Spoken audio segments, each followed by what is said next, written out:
તે પહેલા જે આપણે આપણા શરીરના અંગોમાં જેનું મહત્વ ખાસ છે એવી આંખો માટે અને આંખોની કાળજી અને એમાં થતી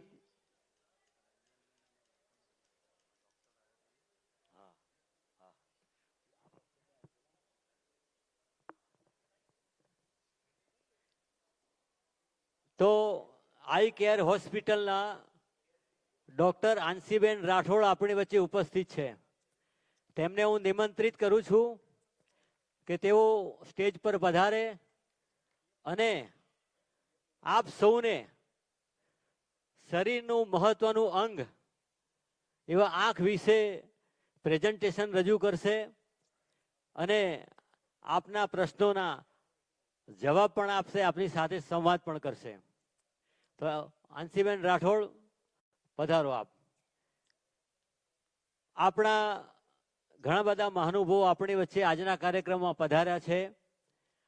એમાંના એક આપણા એસબીઆઈ ઓફિસર એસોસિએશનના જનરલ સેક્રેટરી શ્રી રંજન કરણ સાહેબ પધાર્યા છે. એમનું પણ આપણે અભિવાદન કરીએ છીએ, વેલકમ કરીએ છીએ.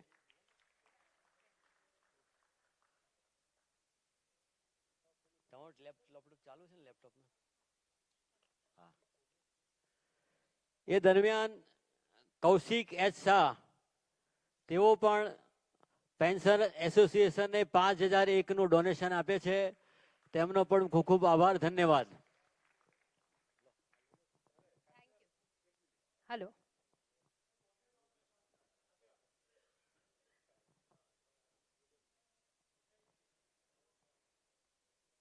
કેમ છો બધા?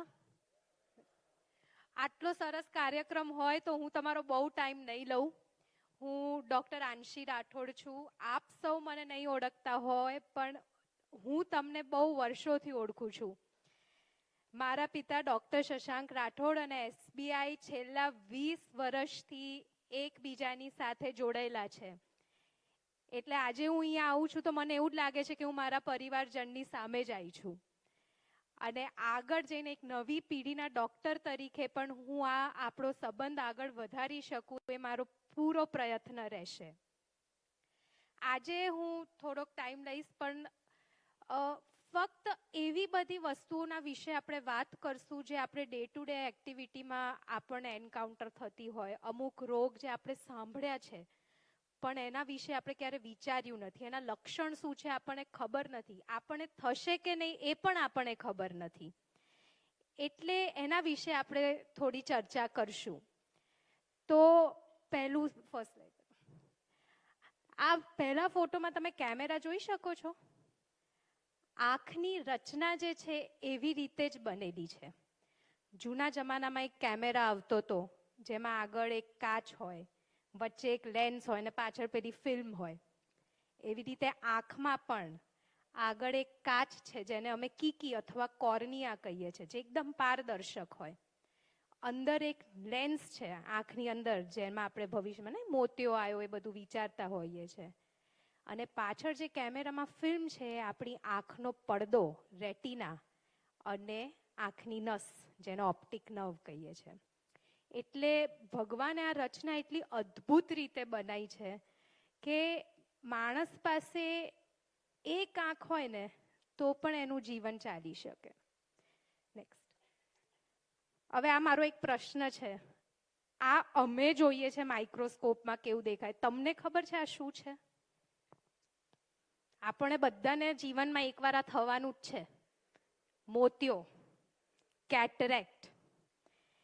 કેટરેક્ટ એટલે શું? આપણી આંખમાં એક લેન્સ છે જે પારદર્શક છે, જે ઉંમરના કારણે, ડાયાબિટીસ, ઈજા થઈ હોય એના કારણે એની પારદર્શકતા જતી રહે છે અને દૂધિયો થઈ જાય છે.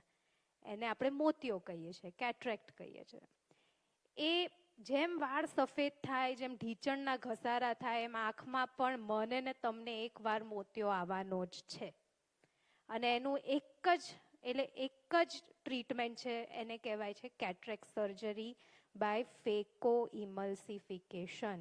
એટલે માત્ર 1 મિલીમીટરના કટ થ્રુ અમે આખો મોતિયો આંખની અંદર ઓગાળી દઈએ છીએ અને એના બદલે આર્ટિફિશિયલ નેત્રમણી, નાખતા હોઈએ છીએ. તો પ્રશ્ન એ છે કે શું બધાને મોતિયો આવે એટલે કરાવી દેવો? તો એનો આન્સર છે ના. મોતિયો બધાને જ આવે, પણ બધાને મોતિયાના ઓપરેશનની જરૂર હોતી નથી. એવું નથી કે મોતિયો પાકી જશે ને આમ થશે, એવું હોતું નથી. માત્ર 2 થી 5% જ એવા મોતિયા હોય છે જેમાં ઇમરજન્સી તરીકે આપણે એને ટ્રીટમેન્ટ લેતા હોઈએ છીએ. બાકી જ્યાં સુધી ચશ્માથી સ્પષ્ટ દેખાય, ડે ટુ ડે એક્ટિવિટીમાં તમને કોઈ તકલીફ ના થતી હોય ત્યાં સુધી એવી કોઈ ઇમરજન્સી ઊભી નથી થતી. કોઈને 2 મહિને વધે, કોઈને 2 વર્ષે વધે, કોઈને 20 વર્ષે વધે, કોઈને આજીવન મોતિયો વધતો નથી. અને મોતિયા પછી એવું પણ નથી કે ભાઈ મોંઘો લેન્સ એટલે બેસ્ટ લેન્સ. આંખની દ્રષ્ટિ મોતિયાથી નથી આવતી. અમારું તો કામ મોતિયો કાઢીને મણી મૂકવાનું છે. દ્રષ્ટિનું કામ આંખના પડદો એટલે રેટિના અને આંખના નસ પરથી આવે છે. એટલે હું 10 લાખનો એ મણી મુકાવું, પણ મારો પડદો ને નસ ખરાબ હોય તો સફળ મોતિયાના ઓપરેશન પછી આપણી દ્રષ્ટિ ઓછી થઈ શકે છે. નેક્સ્ટ. આ શું છે? કોઈ ડિફરન્સ સમજાવી શકે? એક બાજુ નોર્મલ પિક્ચર છે અને એક બાજુ તમે જોઈ શકો છો કે તમારું દ્રષ્ટિ ક્ષેત્ર નાનું થઈ ગયું છે. એટલે સાઈડનું વિઝન, હું ઊભી છું પણ મારી બાજુમાં કોણ ઊભું છે મને નથી ખબર પડતી, પણ વચ્ચોવચ્ચ મને ખબર પડે છે. નેક્સ્ટ. જોઈ શકો છો નોર્મલથી આ થાય છે. આને કહેવાય છે ઝામર, ગ્લોકોમા. ગ્લોકોમા વિશ્વનું 3rd leading cause of blindness છે અને 90% ઓફ ધ ટાઈમ એના કોઈ જ લક્ષણ નથી હોતા. પેશન્ટ જ્યારે અમારી પાસે આવે છે ને ત્યારે છેલ્લું પિક્ચર દેખાય છે ને એવી રીતે આવે છે, કારણ કે વચ્ચે દેખાય છે, સાઈડમાં શું છે ખબર નથી પડતી. તો કોને ગ્લોકોમા થાય? ગ્લોકોમા એટલે આંખનું દબાણ વધે અને એના કારણે આંખની જે નસના કોષો છે એ સુકાઈ જાય અને જે વિઝન ઝામર કે ગ્લોકોમાના કારણે જાય છે તે પાછું આવતું નથી. તો આના મેં જેમ કીધું કે મોટા ભાગના ટાઈમ પર આના કોઈ લક્ષણ હોતા નથી. તો કોને ઝામર થાય? મને થાય ને તમને થાય. 40 વર્ષ ઉપર કોઈની પણ ઉંમર હોય એ બધાને થાય. ડાયાબિટીસ વાળાને થાય, ઘરમાં કોઈને ઝામર હોય, દાદા દાદી, નાના નાની, મમ્મી પપ્પા, ભાઈ બહેન, એ લોકોને થાય. જેને ચશ્માના નંબર પ્લસ નંબર વધારે હોય, માઇનસ નંબર વધારે હોય, ડાયાબિટીસ, બીપી, જે લોકો આર્થરાઇટિસની વાની દવા લેતા હોય, આ બધાને થાય. ને હવે અમે જોયું છે કે ઝામર યંગસ્ટર્સમાં પણ થાય છે અને એનું મુખ્ય કારણ છે સ્મોકિંગ. એટલે તમારા ઘરમાં કોઈ એક કરતું હોય જે 40થી પણ યંગ હોય તો એમને પહેલા જ ચેતવજો, કારણ કે ઝામર હવે 3જા લીડિંગ કોઝથી 2જા લીડિંગ કોઝ પર આવી ગયું છે. નેક્સ્ટ. હવે એક બાજુ જોઈ શકો છો, જમણી બાજુ જે છે આપણે આ બાજુ જે નસ છે એકદમ પિંક છે અને આ બાજુ મારી બાજુ જે નસ છે આખી સુકાઈ ગયેલી છે, ઝામરની નસ છે. આ આંખની અંદર અમે જે જોતા હોય છે એનો ફોટો છે અને આ જે સુકાઈ ગઈ એ પાછી ગુલાબી થવાની નથી. નેક્સ્ટ. આ શું છે? આંખનો પડદો છે જે આપણા વિઝન માટે સૌથી ઇમ્પોર્ટન્ટ છે. રેટિના કહીએ, આંખનો પડદો. નેક્સ્ટ. હવે આ શું દેખાય છે આંખના પડદામાં? લોહીના ટપકા દેખાય છે તમને? વ્હાઈટ ધબ્બા દેખાય છે? હવે હું તમને એક પ્રશ્ન પૂછું, તમે હાથ ઉપર કરજો. અહીંયાથી કેટલા લોકોને ડાયાબિટીસ અને બ્લડ પ્રેશર છે? બહુ બધા. તમને બધાને ડાયાબિટીસ અને બ્લડ પ્રેશર હોય અને કંટ્રોલમાં ના હોય, વધઘટ થતું હોય, અથવા તમને 7 વર્ષથી વધારે આ રોગ છે, તો તમને આની અસર પડદા પર થઈ શકે છે, જેને ડાયાબિટીક રેટિનોપથી કે હાઇપરટેન્શન રેટિનોપથી કહેવાય છે. એટલે આપણને એમ થાય કે ઓહો મારું તો ડાયાબિટીસ કંટ્રોલમાં જ છે, પણ એ તો આપણે મપાઈએ ત્યારે કંટ્રોલમાં છે. ડેલી વધઘટ થાય છે કોને ખબર છે? એટલે તમને ડાયાબિટીસ અગર 7 વર્ષથી વધારે હોય, વધઘટ થતું હોય અથવા સતત હાઈ રહેતું હોય તો તમારે તમારા પડદાની ચેકઅપ નિયમિત દર 6 મહિને કરાવી દેવાની. કારણ કે એનામાં સોજો આવશે, લોહી આવશે તો દ્રષ્ટિ 110% ઘટશે જ. અને કેટલી દ્રષ્ટિ આપણે ટ્રીટમેન્ટ પછી પાછી લાવી શકીએ છીએ એ આપણને ખબર નથી. નેક્સ્ટ. આ બહુ લોકોને દેખાતું હશે. કોઈને આમ કાળા મચ્છર જેવું, વાળના ગૂંછડા જેવું, ટપકા જેવું ફરતું દેખાય, એને ફ્લોટર કહેવાય. અને અમને ઘણા બધા પેશન્ટ કે બહેન મને તો પેલું કાળા મચ્છર જેવું કે પેલા ડાઘા જેવું દેખાય છે, હું મારવા જઉં છું પણ પકડાતું નથી. એને ફ્લોટર કહેવાય. અને આ ગભરાવાની કોઈ જ વસ્તુ નથી. આંખની અંદર કુદરતી રીતે એક જેલી હોય છે જે લિક્વિડ થઈ જાય છે. એ તમને મચ્છર જેવું ફરતું દેખાય. જેની ઉંમર 60 થી ઉપર છે એમાંથી 80% લોકોને દેખાતા હશે. એ ભવિષ્યમાં તમે મોતિયો કરાવશો ને તો પણ આ વસ્તુ તમારી સાથે ને સાથે જ રહેવાનું છે, એ જવાનું નથી. તમને ઈજા થતી હોય તો પણ આ વસ્તુ થઈ શકે છે. કબજિયાત હોય અને તમે જોર કરતા હોય, કોઈને ઉધરસ હોય, જોરથી ઉધરસો ખાતા હોય તો પણ આ રોગ, એને અમારી ભાષામાં ફ્લોટર્સ કહેવાય, એ થવાની સંભાવના છે. નેક્સ્ટ. જ્યારે પણ તમને ફ્લોટર થાય એટલે મચ્છર જેવું દેખાતું હોય ત્યારે એક વસ્તુ હંમેશા યાદ રાખવાની, કોઈ પણ હેવી સામાન ઉચકવાનો નહીં ને કબજિયાત હોય તો જોર નહીં કરવાનું. કારણ કે અગર એ ફ્લોટર પડદાને ખસેડશે તો તમને એક બાજુ કાળો આખો ધબ્બો દેખાય છે, એવું થશે. એને અમારી ભાષામાં રેટિનલ ડિટેચમેન્ટ કહેવાય છે, પડદો ખસી જવો. અને એક ઇમરજન્સી કન્ડિશન હોય છે.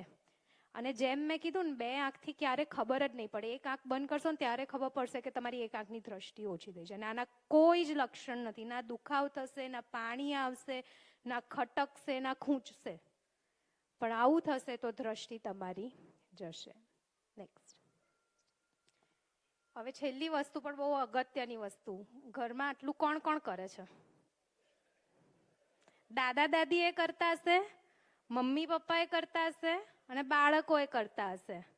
બાળકો પેલી રીલ્સ જોશે અને દાદા દાદી કેન્ડી ક્રશ રમતા હશે. આ થાય છે જ, બરોબર? એટલે આને કહેવાય છે screen time, excessive screen time. તમને WHO ખબર હશે, વર્લ્ડ હેલ્થ ઓર્ગેનાઇઝેશન, કોરોના વખતે બહુ સાંભળ્યું હશે. એને આનું એક નામ પ્રોપરલી આને એક રોગ તરીકે લીધો છે. એને કહેવાય છે કમ્પ્યુટર વિઝન સિન્ડ્રોમ. સ્ક્રીનના કારણે આંખમાં થતી તકલીફો. અને બાળકોમાં અમે જોયું છે કે નંબરો વધે છે, ત્રાંસા નંબર, જેને અમે સિલિન્ડ્રિકલ નંબર કહે છે, તે વધે છે. નજીકનું જોવામાં તકલીફ પડે છે. થોડું વાંચો ને માથું દુખી જાય, એમ થાય બંધ કરીને મૂકી દઈએ. પ્રકાશ સહન નથી થતું. હમણાં અમુક ઉંમર પછી ને આપણે કહીએ કે હવે પહેલા તો મને વંચાતું હતું, હવે નથી વંચાતું, હવે આમ થાય છે. પણ આપણો સ્ક્રીન ટાઈમ વધારે છે. અને સ્ક્રીનમાંથી જે કિરણો નીકળે છે ને, એ જ કિરણો છે જે સૂર્યમાંથી નીકળે છે, જેને આપણે અલ્ટ્રાવાયોલેટ રેઝ કહીએ છીએ. એટલે એટલું જ નુકસાન કરે છે જેટલું તમે સૂર્યગ્રહણ જોવો એવી રીતે, પણ ધીરે ધીરે. અને બીજી વસ્તુ કે આના કારણે પાણી સતત આવવું, આંખમાં ચળ આવી, આંખ ડ્રાય થવી, લાઇટની આજુબાજુ ગ્લેર દેખાવા, આ બધું થાય છે એક્સેસિવ સ્ક્રીન ટાઈમ. અહીંયા જે જૈન હશે એમને ખબર છે, બધા નહીં પેલા ચોવિયાર કરે કે પેલું ઇન્ટરમિટન્ટ ફાસ્ટિંગ કરતા હોય. સાંભળ્યું છે ઇન્ટરમિટન્ટ ફાસ્ટિંગ? તો સ્ક્રીન ફાસ્ટિંગના વિશે સાંભળ્યું છે તમે લોકોએ? નહીં સાંભળ્યું. સ્ક્રીન ફાસ્ટિંગ એટલે ઉપયોગ કરતા વધુ વાપરવું નહીં. ડાઇનિંગ ટેબલ પર એક માણસ તો ફોન વાપરતું જ હશે, બેડરૂમમાં એક માણસ તો ફોન વાપરતું જ હશે.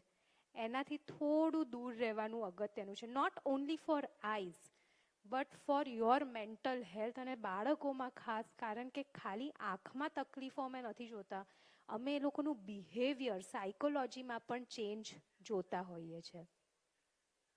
નેક્સ્ટ. સો આ થોડું શોર્ટ હતું.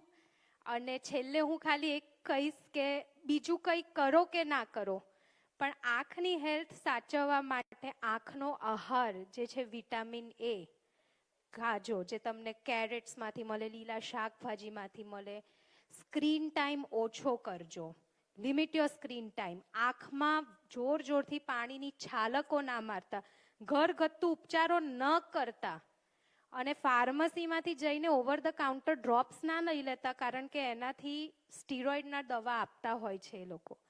અને પૂરતી ઊંઘ લેજો, આનાથી તમારું ઓવરઓલ સ્વાસ્થ્ય આંખનું સચવાઈ જાય છે. Thank you so much.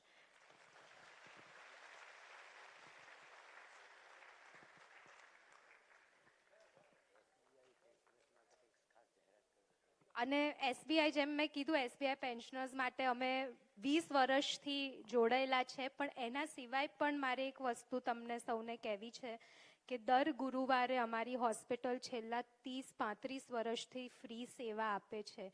તમને એવું લાગે કે કોઈ એસબીઆઈ પેન્શનર નથી, તમારા ઘરમાં કોઈ કામ કરે છે, કે કોઈને આર્થિક રીતે પોસાતી નથી આંખની ટ્રીટમેન્ટ, તો અમે ફ્રી નિઃશુલ્કમાં બધી ટ્રીટમેન્ટ કરતા હોઈએ છીએ.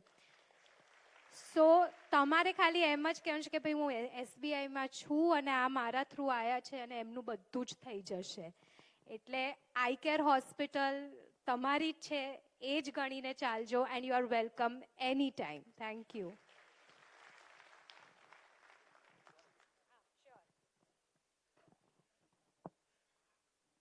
રાઠોડ સાહેબે જે રીતના જે ક્લિનિકમાંથી આપણને સરસ ટ્રીટમેન્ટ મળે છે આઈમાં, અને આજે એમની સેકન્ડ જનરેશન પણ આઈને જે રીતના ઓફર કરી છે on behalf of the SBI pensioner association, on behalf of the 18,000 pensioner of the Gujarat Gandhinagar circle, I am very thankful to you. And I request Dinajben Kalvachwala, Dinajben, on behalf of this august house, on behalf of the pensioner, a small token of love to Madam Rathod.